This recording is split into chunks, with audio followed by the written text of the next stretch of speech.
Hi, this is Tiara, and I am here on the final of my mini retirement. This is day 20. This is a little bit of bonus content for you. I've brought my husband Rob along. Thank you, Howdy. honey, hmm for coming along, and he is going to help me review the 7-day fast that I did at the beginning of this mini retirement project and go over some questions that people commonly have about fasting and talk a little bit about my experience and the effects of the fast. So great. All right. Go for it. All right. So you recently completed a 7-day fast. Can you talk about that a bit and why you even fast? Yeah, so I did complete a 7-day fast a little under 2 weeks ago. And I decided to do this fast at this time because it is springtime and it's a great time to clean up and clean out for the seasons. And I have had a lot of experience fasting over the years, but I haven't applied as intensive a fast to my regime as this one. I did do 3 days on water and no calories, and then I did 4 days adding about 20 calories a day with some vegetable broths. And I really wanted to have the really that calorie deficit effect of autophagy on my body to really help bolster my immune system and decrease my cancer risk. I have had a history of cancer of my skin, which actually boosts me for risks of all cancer. Plus, many and most of us have some hereditary cancer risks in us as well, as do I. So I really wanted to help my immune system through that and upregulate many hormones that help you produce more stem cells. The overall feeling of fasting is sometimes down, sometimes up, but you can get a sense of euphoria as the ketone levels rise. The other piece too is that I was really slowed down and I didn't have on my plate all the things that I normally have to do with work and extra things with the kids. So it was really a conscious slow down moment for me because I really wanted to add almost like a spiritual aspect of the fast, which was just to really tune in and inside and also to connect with nature. So I really felt great that I accomplished most of that. And then I just wanted to make sure that I got through all of the pieces that I wanted to tell you guys about the why, because I think that's really, really important when you start a pretty heavy duty process like that. All right. So you mentioned briefly about how you felt during the fast. So most people think about when you don't eat, well, you don't feel good. We have energetic ups and downs. We have a lack of patience when we don't eat, especially when you have a family. You have to cook food, or you like to cook food, and you're not eating. So all these activities and ideas and experiences will come back to the way you feel during a fast. So, one, how did you feel in particular? But two, how did you deal with those emotions? Right, right. Good question. So I think that there's a big like honesty factor here. And I really had some ups and downs. I'd say the first 3 days and maybe even into the fourth day. A lot of people say, hey, the fourth day is so much easier, you just got to make it there. I really felt like I was super low energy at times, really almost unclear. I didn't have that euphoria effect until probably day 5, 6, and 7.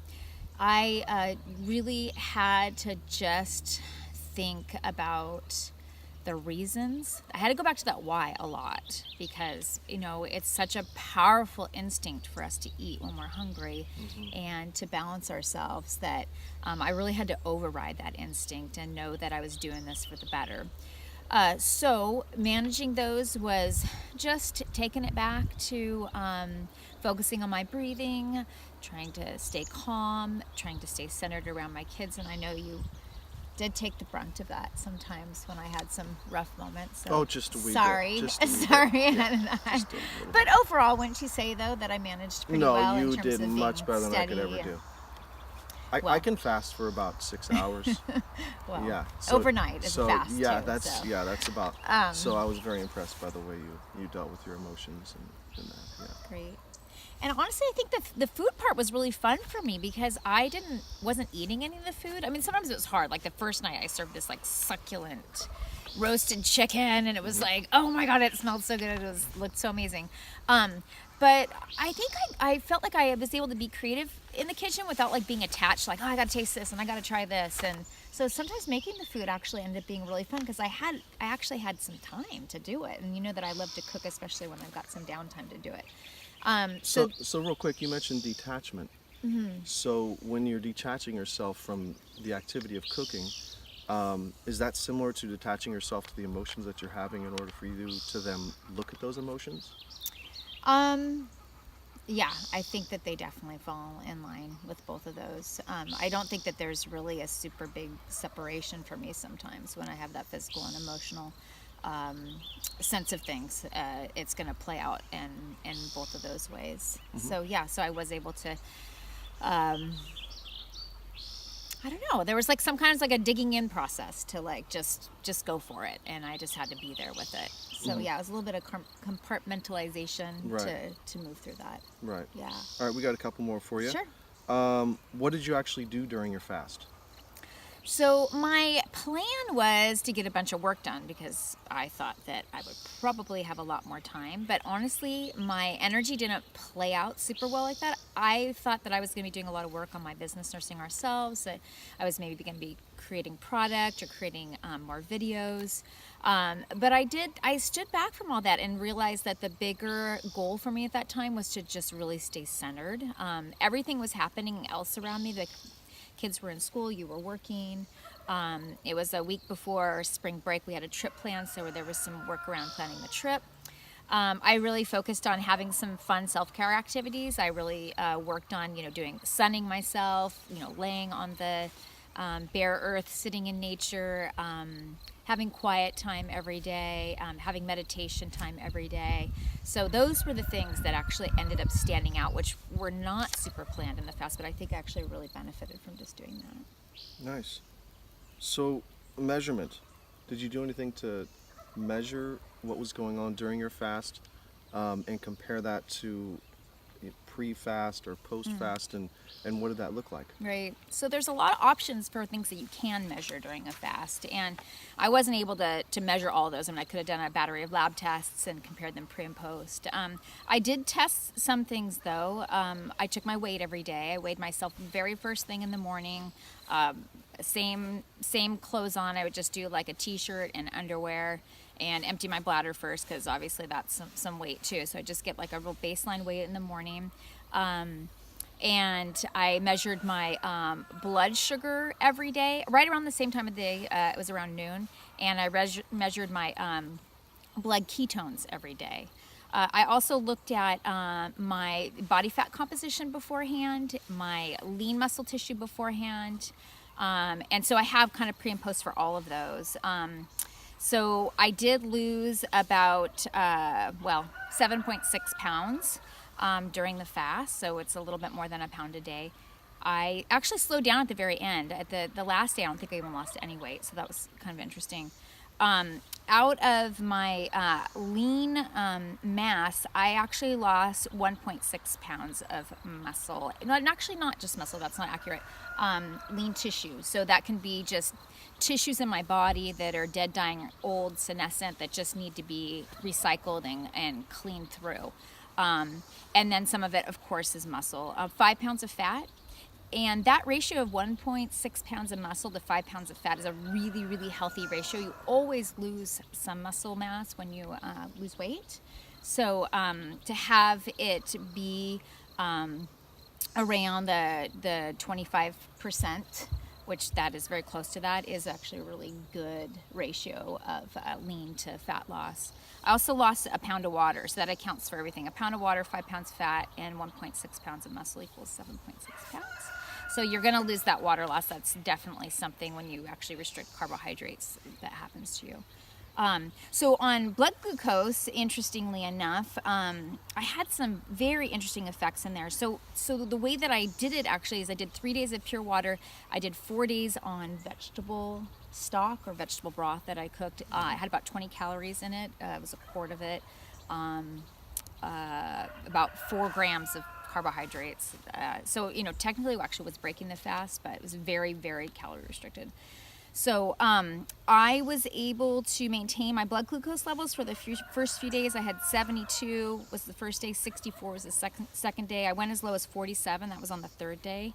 That was the day I was feeling pretty not great.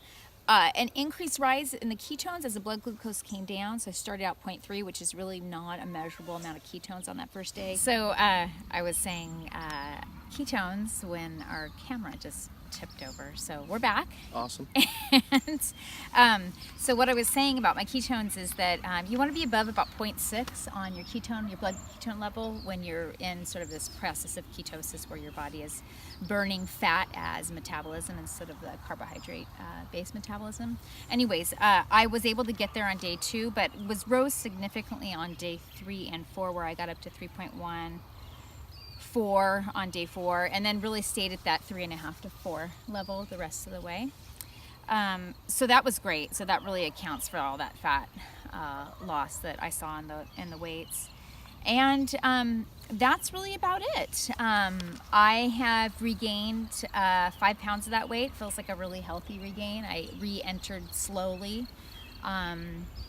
And I think that if I was going to do it again, I think CRP would be another test I'd really love to add. It looks at like general inflammation in your body, which is a precursor and a risk factor to a lot of problems. So, yeah. All right. Well, finally, would you recommend fasting to anyone? I would recommend fasting to just about anyone. I think that if you are being treated by a medical doctor for a number of conditions, especially diabetes, that would be something that you would really want to fast with a professional's help. But I think that if it's something that you intuitively consider and think about and would like to learn more about, it's a great performance enhancer. And obviously there's lots of evidence around the health benefits of fasting. You can check out Jason Fung's work, Dr. Jason Fung. Dr. Walter Longo is also a big researcher of the evidence of fasting on health. Dr. Rhonda Patrick, of course, has lots of good work on fasting and intermittent fasting. So yeah, I think that I just really like to add too, if you want to learn more about health modalities, health practices, self-care, please visit my website, nursingourselves.com, where you can get information and also join my free course on self-care and take a look as well at my 6-week course there too. So thanks so much, honey. Thanks for sitting with me this beautiful morning. Absolutely. It was fun. Great. All right. Take care, everybody. I'll see ya. Bye-bye.